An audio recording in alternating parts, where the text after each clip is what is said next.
Bem, pessoal, questão 8, então, do nosso simulado, vai dizer o seguinte: ao preparar uma bebida, a pessoa coloca pedaços de gelo em um copo que continha 100 ml de um líquido.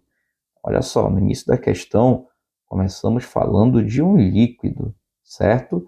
E esse líquido ele tinha um volume inicial de 100 ml, tá certo?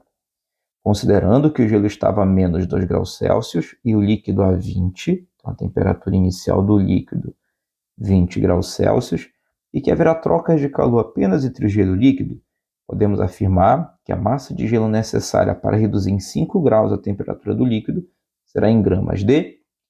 Bem, pessoal, então aqui nós vamos ter um princípio das trocas de calor.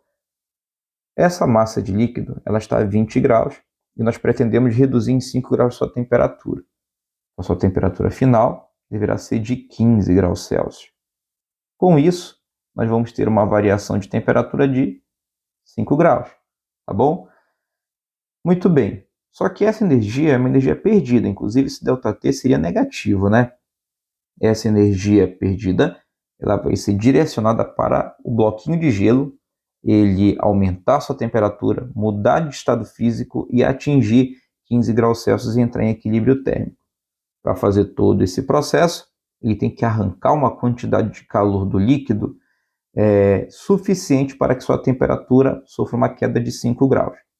Então, no primeiro momento, nós vamos calcular quanto de calor esse líquido precisa perder para que sua temperatura caia de 20 para 15 graus.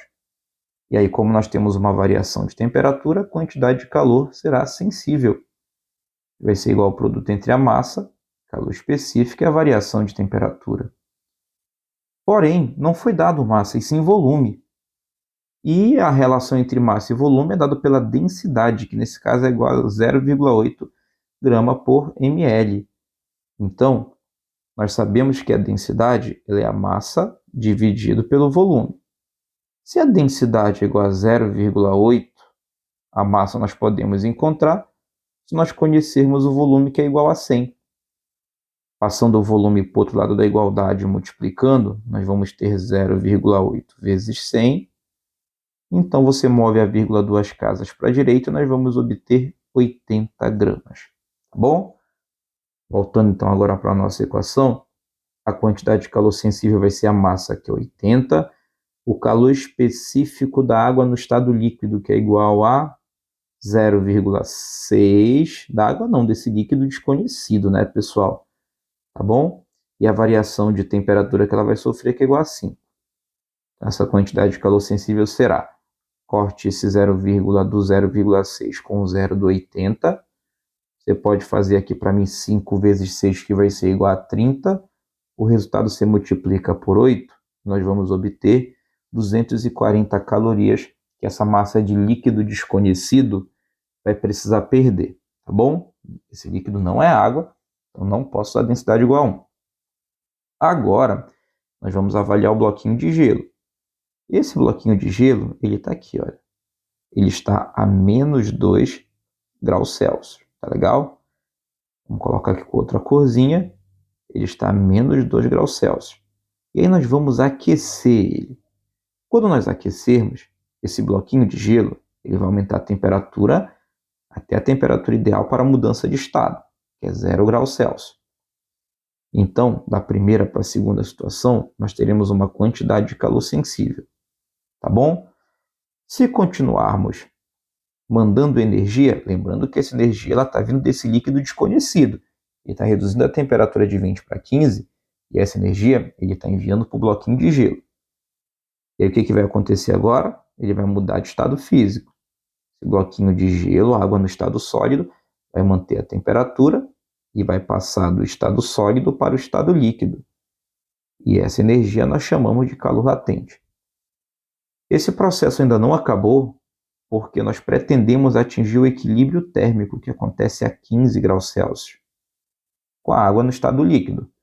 Tá bom? Lembra que gelo é água, entretanto, no estado sólido. E para essa transição, nós teremos uma quantidade de calor sensível 2. Então, o que vai acontecer? Esse bloquinho de gelo tem que passar por 3 processos. ele vai receber uma quantidade de calor total proveniente do líquido desconhecido, que nós já sabemos que ele vale 240, e o que ele vai fazer? O gelo vai ter que mudar a temperatura de menos 2 para 0, então é calor sensível. Depois ele vai passar do estado sólido para o estado líquido, então vai ter um calor latente. Depois vai passar de 0 graus para 15 graus, então nós vamos ter um calor sensível da água agora no estado líquido, tá bom? De energia para isso, ele terá 240 calorias, que é proveniente do líquido desconhecido. O calor sensível 1 vai ser a massa, calor específico do gelo, pois ele ainda está no estado sólido, e a variação de temperatura que ele vai sofrer ainda como gelo. O QL, que é o calor latente, é o M vezes o L, tá bom? Mas o calor sensível 2 vai ser a massa que mudou de estado, o calor específico da água no estado líquido, pois agora ela já está no estado líquido, e a variação de temperatura que ela vai sofrer aqui no terceiro trecho, olha, de 0 para 15.